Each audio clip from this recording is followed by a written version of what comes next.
당장 지금 뭐 며칠 후죠. 6월부터 로보택시를 실제로 시범 운영을 시작한다라고 합니다. 네. 무감독, 비감독 자율주행입니다. 네. 옆에 사람이 없는 거예요. 실제로 우리가 정말 영화성에서 보던 로봇이 운전하는 자동차에 탑승을 하는 거죠. 뭐 구글의 웨이모라든지 혹은 중국의 BYD라든지 대부분 다 3에서 4단계 정도 수준이 3.5단계 평균적으로 그렇습니다. 근데 이게 완전히 이제 무감독 자율주행이 되면 완전히 4단계로 올라서는 거고요. 네. 현재 수준을 봤을 때는 테슬라가 가장 발전 가능성이 높다.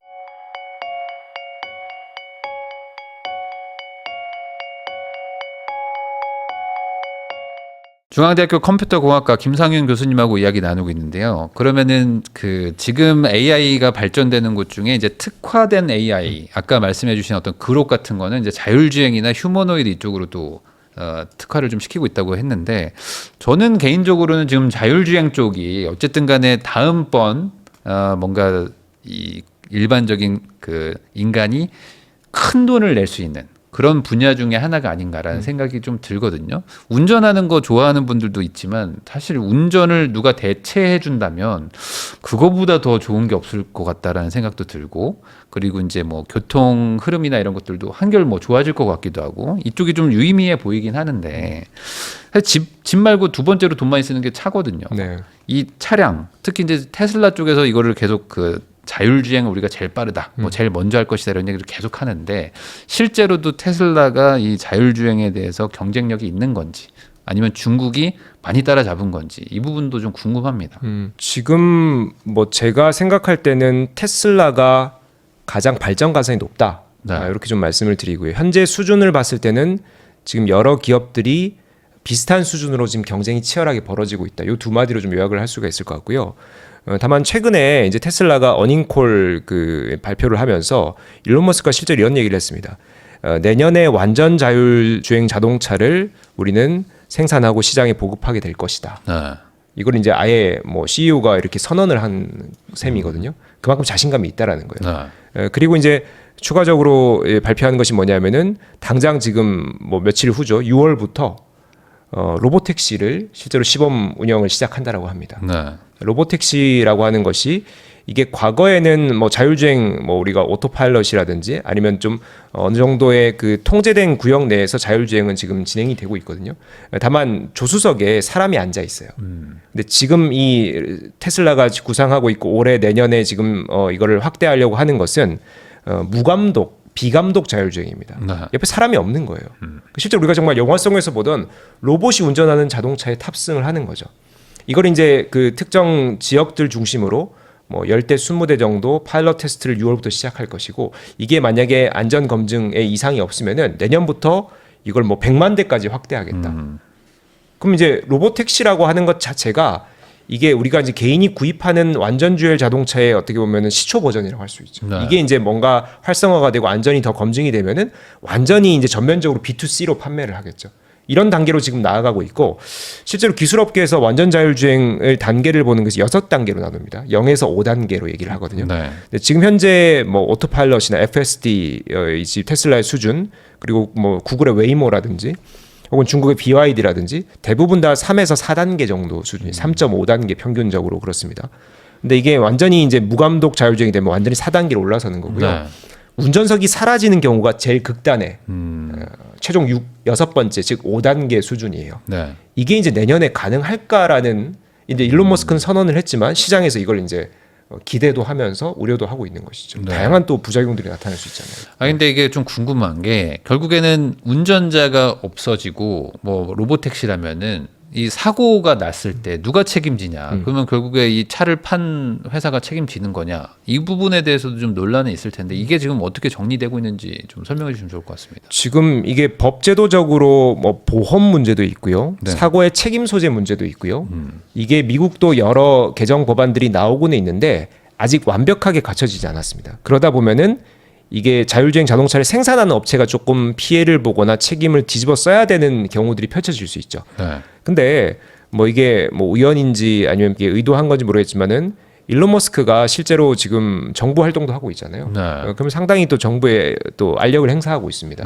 근데 그래서 일론 머스크가 이제 정부 활동을 하면서 또 여러 가지 알력을 행사하는 이제 과정에서 이게 테슬라의 자율주행이 상당히 우호적인 정책 법 제도 환경이 형성되고 있거든요. 예를 들면 지금 미국이 최근에 발표한 연방정부법에 따르면은 실제로 테슬라의 이제 내년에 사이버 캡이라는 로봇 택시가 완전히 상용화되기 앞서서 이게 예를 들면은 특정 구역 외에 이 자율주행 로봇 택시들이 돌아다닐 수 있게 허용하는 법안들을 연방정부법으로 지금 추진을 하고 있어요. 근데 미국은 이제 주마다 법이 다르지 않습니까? 네. 주 법이 더 상위에 있거든요. 네. 그러니까 각 주들이 동의를 하느냐의 절차는 남아 있지만은 이게 연방정부법으로 이걸 이제 규정하고 권고한다라는 것 자체가 상당히 상징적인 의미가 있거든요. 그러니까 상당히 테슬라의 우호적인 쪽으로 지금 방향이 흘러가고 있고.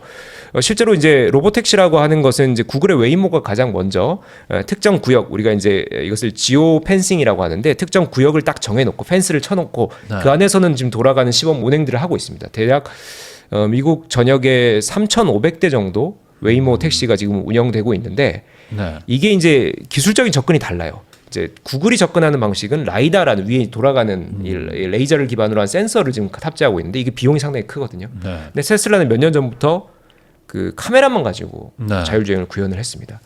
이게 접근법이 다르다 보니까 이게 어떤 현상이 생기냐면은 로보택시 같이 이렇게 정말 거대하게 시장에 이거를 이제 공급해야 되는 이런 업종에서는 이 구글의 라이다 기반의 접근법은 그 완전 자율주행을 위해서 그 완전 자율주행이 돌아가는 자동차를 별도로 제작해야 됩니다. 네. 근데 테슬라의 접근 방식은 지금 기존에 뭐 예를 들면 테슬라 자동차를 지금 구입해서 타고 계신 분들이 소프트웨어만 업데이트하면은 이게 자율주행 택시 같은 기능 성능을 발휘하는 거거든요. 네. 이게 상당히 상용화나 보급 속도에 긍정적인 영향이 있겠죠. 그럼 우버를 자율적으로 돌릴 수도 있겠네요. 뭐 그렇죠. 예를 들어 극단적으로 얘기하면 나는 그렇죠. 그냥 일하는 동안 우버로 막 돌리고 다시 막 쓸 수도 있고. 맞습니다. 네. 내가 출근할 때 30분 잠깐 탔다가 이제 주차장에서 차를 세우고 우버로 딱 전환을 하면은 알아서 얘가 막 알아서 택시 돈을 벌고 다니네. 그러면 이제 내가 9 to 6 일하는 동안 내 네. 택시가 한 30만 원 벌고 있고 막 이런 거죠. 뭐 이런 시대가 펼쳐질 수 있는 거죠. 그러니까 이게 그 적용성 그리고 이제 저도 들었는데 테슬라가 이제 업데이트로 한 번에 지금까지 팔았던 것들을 다 바꿔버리기 때문에 테슬라가 아마 경쟁력이 있을 것이다 이런 얘기도 좀 듣긴 들었거든요. 네.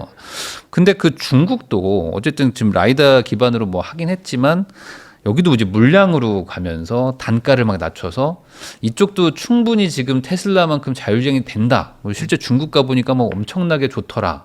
자율주행 잘 되더라 하는 얘기들도 들리는데 그래도 이 격차 그리고 이제 테슬라가 시장을 장악할 수 있다.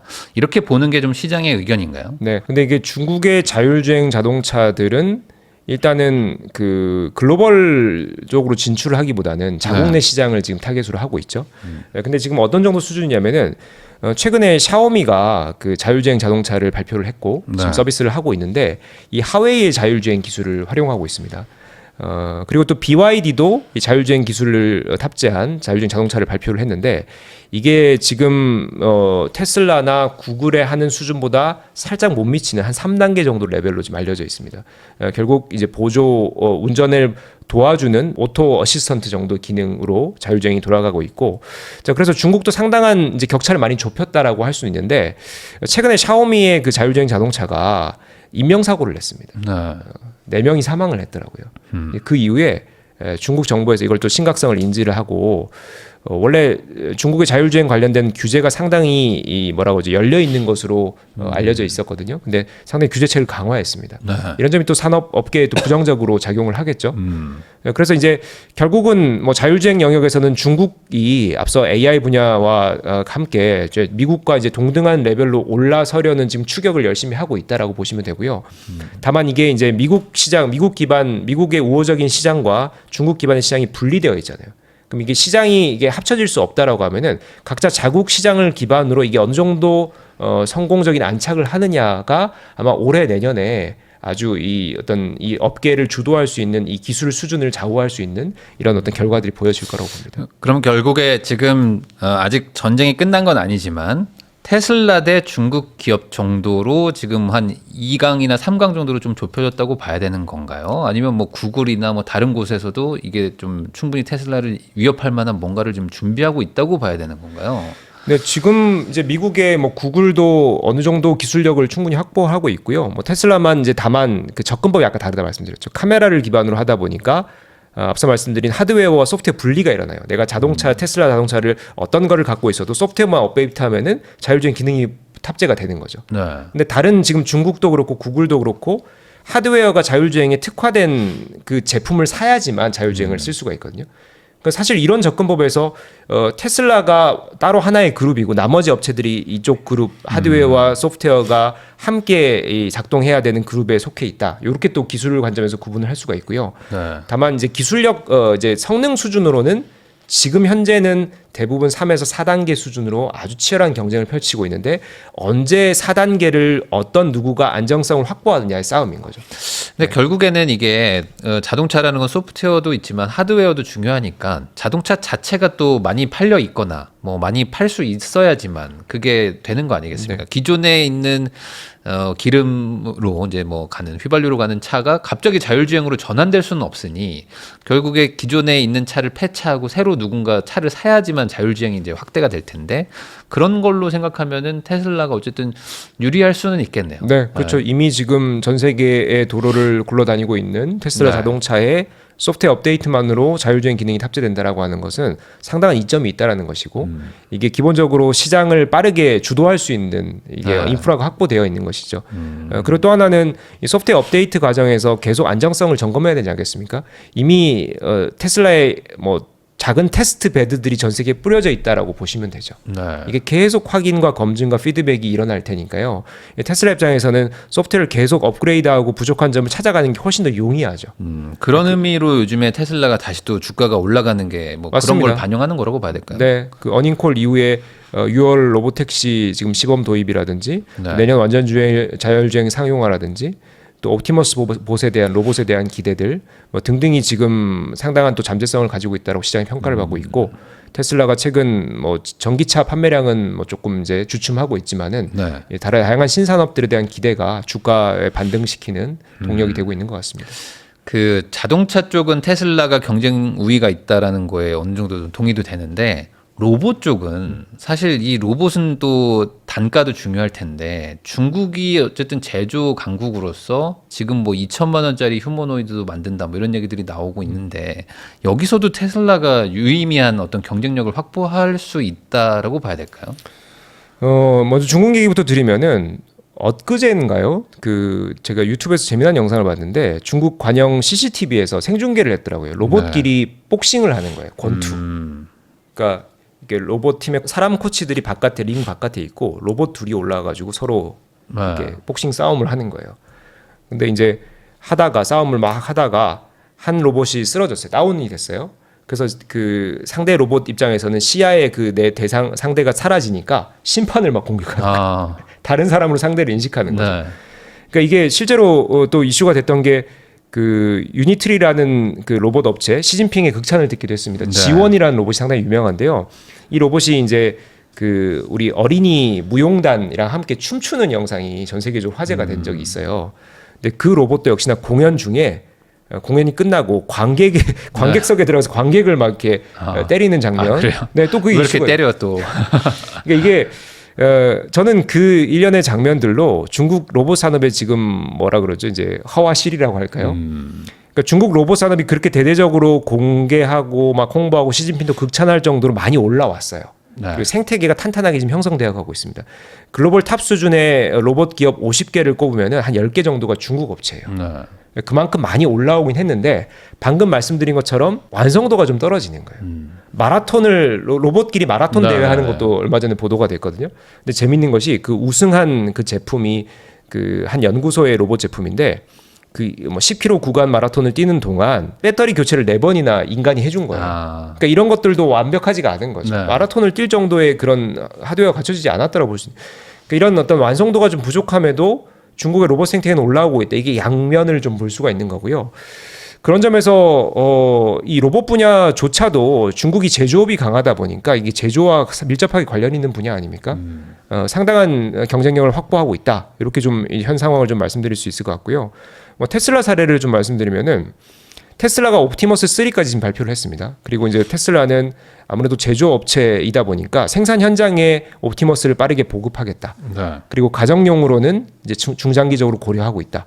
그래서 소형 자동차 한 대 값으로 각자 집에서 가정용으로 로봇을 구입해가지고 아까 제가 자율주행에서도 말씀드렸지만 소프트웨어 하드웨어가 분리가 있으니까 이 로봇 껍데기를 구입해서 어떤 소프트웨어를 탑재하냐에 따라서 이 로봇을 나의 스포츠 파트너로 쓸지 가사일 도우미 로봇으로 쓸지 우리 어린이의 무슨 뭐 이렇게 가외 선생님으로 쓸지 이걸 선택할 수가 있는 거예요. 네. 상당히 신박한 아이디어죠. 네.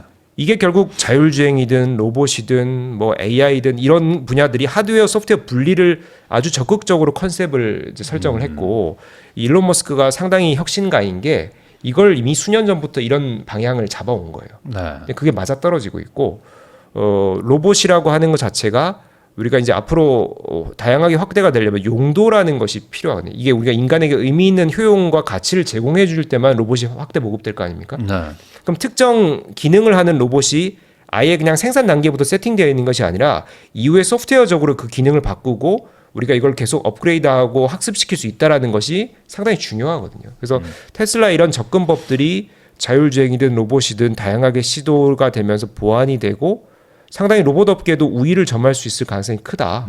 저는 그렇게 바라보고 있습니다. 가장 큰 차이는 그거 아닐까? 라이다를 안 쓰고 비전으로 어쨌든 간에 지금 여기까지 왔기 때문에 로봇도 결국에는 이제 카메라로 보면서 뭔가를 판단해야 되는데 그 부분은 좀 우위가 더 있지 않을까? 테슬라 발 그 로봇이. 그렇죠. 그런 생각도 좀 들기도 합니다. 그러면 테슬라의 미래는 앞으로 좋은 것만 남았을까요? 그런데 다만 지금 이 뭐 로봇 택시 우리 사이버 캡이라는 것도 그렇고 그리고 로봇 옵티머스도 그렇고 지금 당장 매출을 발생시키고 있지는 않거든요. 뭐 당장 이제 로봇 택시도 6월에 이제 파일럿 테스트하고 내년에 거대하게 상용화하겠다라고 선언을 했지만 지금까지는 다 비용이에요. 연구개발 비용 엄청나게 들었고요. 지금 여러 가지 이제 시장을 확장하는 것도 아직 수익을 창출할 정도는 아니라는 거죠. 그 기대감으로 지금 주가가 반등은 했지만 이게 실제로 매출에 반영되고 이익에 반영되려면은 여러 관문들이 남아 있는 거예요. 이게 안정성도 확보돼야 되고 소비자들이 이걸 선택할까도 봐야 되고 또 다른 경쟁업체 동향도 봐야 되지 않습니까? 네, 그런 점에서 혹시 테슬라 투자자분들이시라면은 요것이 상당히 또 잠재성이 있다 기대할 수는 있지만 주가에 이게 중장기적으로 꾸준히 반영될 것이냐는 또 시장 상황을 보셔야 된다. 또 성과 이제 결국 숫자로 말해주기 때문에 이를 좀 살펴보셔야 된다. 결국에 테슬라는 또 과거와 마찬가지로 또 막 올라갔다 내려갔다 좀 이렇게 변동폭이 크겠지만 결국에 그 증명할 때까지는 아마 좀 진통이 있을 것이다. 다만 성장성이나 이런 가능성은 괜찮다. 좀 괜찮아 보인다 정도로 정리할 수 있을 것 같습니다.